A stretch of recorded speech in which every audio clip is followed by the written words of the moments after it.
So now I'm in jail, get out of jail, and have an attorney.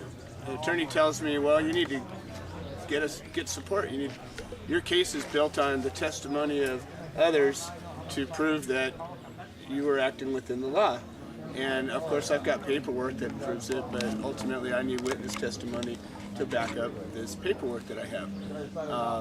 Did he describe in the form of what kind of testimony, from law enforcement or from from patients? Yeah, okay. They were asserting that I was illegally selling, or no, that I was possessing and transporting marijuana with intent to sell it illegally. And so this is one of the strange quirks of our justice system, where you are guilty until proven innocent.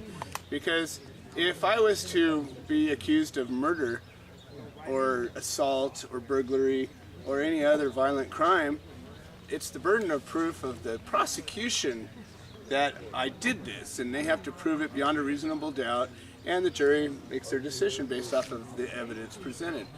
Well, in a case like this, it's a little different, because I did have the pot. I'm not denying that I didn't have 10 pounds of cannabis in my truck. But I have to prove that I did it within the law, and that's where everything gets all different. And so, did they say that there was an amount, or that you had it in a car at all, or what was it that made them want to go for that kind of a charge? They didn't know. There was no law that they were using as the guideline of what you had done. They weren't even considering it as a medical case. They just said I was possessing. This was a state case, Riverside Sheriff's, yeah. So anyways, long and short of it is, I became aware that I needed to get people to support me in court. And I realized that the only way I'm going to get that to happen is if I can make people aware of what happened and how the Joe Grumbine. reality. Exactly. This isn't about me. This Joe is you. Grumbine, this is everybody. you, You know and all this. these people Yes. here. And so I start speaking at different advocacy groups, and I start going wherever I could, anywhere that could hear me, and I tell them about my case, and I tell them about that I'm looking to get people to come to court. And then I met other people that had cases, and I come to realize, holy crap, look at all these people. And so we met Ronnie Knowles, who actually had a federal case going on. Went over to his house, we talked, and he was running out of money. I didn't have enough money to pay my lawyer. We says, well, why don't we get together and do a fundraiser? I said, all right. So we called together a few members of each of these groups I had been to. So there was somebody from Normal, somebody from Mesa, somebody from Math, somebody from a bunch of different collectives. So, anywhere that I found a place to talk, I usually found at least one person, sometimes a couple of people, that were in that organization that actually were real people that really would have done something beyond, everybody likes to get together and shoot the shit and smoke and talk about things, but to go beyond that and actually do something that might affect a change, the percentage drops not as easy. It drops dramatically, and out of every group there might be one or two people. And so we gathered all those people But every new together. bust is a new activist, so Or they're a actually few. building an army as they continue. You're absolutely I'm glad right. to see people have had enough. We did this fundraiser back, this was July of 09. July of 09. We called ourselves the California Coalition. We were a group of groups. We were representatives of people that wanted to make a difference, and so we called it the Freedom Fighters Fundraiser. And our purpose of it was to raise money for Ronnie Knowles and my legal defense. We had some speakers, we had a couple of bands, we had no budget. Everybody came out here and it was great. We decided to get strips of green material, and we cut up little strips and made armbands out of it. So everybody was walking around with these green armbands. We're like, yeah, we're solidarity, we're we're all on the same team. And so you're feeling symbolism was really I thought it was important. How do you know if you've got a friend out there? Yeah. For this particular maybe thing, like a cute little maybe thing something like like that. Yeah, Wow. exactly. Yeah, okay. But really, I see where you're going with this. You go into court, you go into a city council meeting, you go into the supermarket, or you go anywhere, and how you see 1,000 people. Well, guess what? We're everybody. We don't look like anything. We don't all have dreads. We don't all wear Bob Marley t-shirts. We don't all have long hair. We're not all of a certain age group. We don't all dress the same. There's nothing about us. Every single patient could be anybody. You look around here, and you can't tell who's a patient and who's not. Okay, and so our thought was, wow, if we could come up with something that could show unity, it would have a multifold benefit. Number one, we go into court, the judge, the jury, the bailiffs, everybody goes, oh, you're with them. Wow, imagine that. Because otherwise you see thousands of people. And they might all be with me, but how would you know it? There's nothing. Yeah, So you got a uniform? Well, that's kind of weird. A hat? No, they don't always let you wear hats. You know, what do? You do something. So this...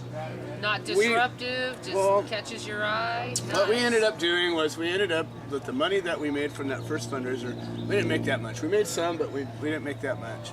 We got together and met afterward and said, well, what are we going to do with this money? You know, we raised some money and we said, well, what do we want to do? Do we want to keep working together? Because we just got together for this one thing. It wasn't like we were starting a group. We said, well, maybe we could do more, you know? And so we started, we said, well, let's decide what we want to do. And so we all came to the agreement that the problem with cannabis is one of misinformation and lack of information. The stigma is because of ignorance and poor information. Well, it's ignorance either way, whether it's because you didn't get it or you got it bad. It's still ignorance. So we said the only thing that we can fix that with is education and the truth. And so he says, all right, that's a need. We need to educate. So if we're going to work together, let's put that as part of our focal point. The other part is support. You know, we need to be there for each other. You know, we are a community. We're a force to be reckoned with. We could change things if we could be united. So we says, all right, so that's what we decided we're going to take this money, we're going to create an organization, a nonprofit organization that is centering its focus on education and support. And so we came up with this mission. And our mission is the Human Solution provides education and support to medical cannabis patients, providers, and the community at large. And that's a really big chunk of something that a group might do. Yes. So we incorporated ourselves and we set out to do just that. And we decided, well, my case was going along, so we had letter writing campaigns and I had a preliminary hearing. We filled the courtroom and we said, well, what are we going to do? This armband isn't maybe the best answer because it seems kind of militant, might be taken the wrong way by a judge. And so we said, well, the ribbon is like a universal symbol of support. And since part of what we're trying to do is show support, we said, all right, let's do a green ribbon. And then we said, well, okay, now what makes that green ribbon from anybody else's green ribbon? And then we said, well, let's put the red cross on it because that's a medical symbol. And so it's got relevance, yeah. So we said, well, anybody else doing it? No, I don't think so. Wow. Can we copyright it? Well, the ribbon's a universal symbol, so we can't really claim it as ours, but it doesn't matter. It doesn't have to be ours. Anybody could make it. That's beautiful. Just you hear that, help America it. is united. So it's all of ours. It's all of ours, ours. exactly. And if we can recognize it, we can make it. So we had one of your people down in San Diego contacted us just recently. Says, hey, we're getting ready for this, Stop the Ban rally. Can I make some of your ribbons? For a cause. And I said, awesome. Make them. Yeah, here's how. We made a video on how to make them. Nice. And so, Available on YouTube? Available on YouTube. Okay. That is correct. Look up Solidarity Ribbon. How to make Solidarity Ribbon. And there is my daughter produced a video on how to make one. So we'll post. Exactly. So we try to use the ribbon as a fundraiser if we can, but realistically, we just want it to be out there. And we try to make enough money to keep making them. And theoretically, it could be a big fundraiser, but really, I'd rather more people wear it. I wear it all the time because people ask me, "What's the ribbon for?" I think we need to put them out there for $20 donations. We can do that as well. And then, a 50%, I'll give them to you, but if you want to donate, that'd be 50% goes to fantastic. the Joe Grumbine, straight off the bat, and the other 50% goes into their Human Solution. And That and would keep be your program fantastic. Going and help you Absolutely. with some of those costs. So now we're going to fast forward. My court, I went 17 times to court. Okay, and I talked extensively about, you know, punishment through the system and our whole legal system and how broken it is, and I could talk forever about that. But the bottom line is they took up 17 days of my life, not to mention being in jail, not to mention trips to the lawyer's office, not to mention all the money I'd ever made in my life, put back to the lawyer. All of that, my case ends up getting dismissed on a motion. And what that meant was the judge found, just before I was going to go to trial, that I was in fact acting in accordance with California law.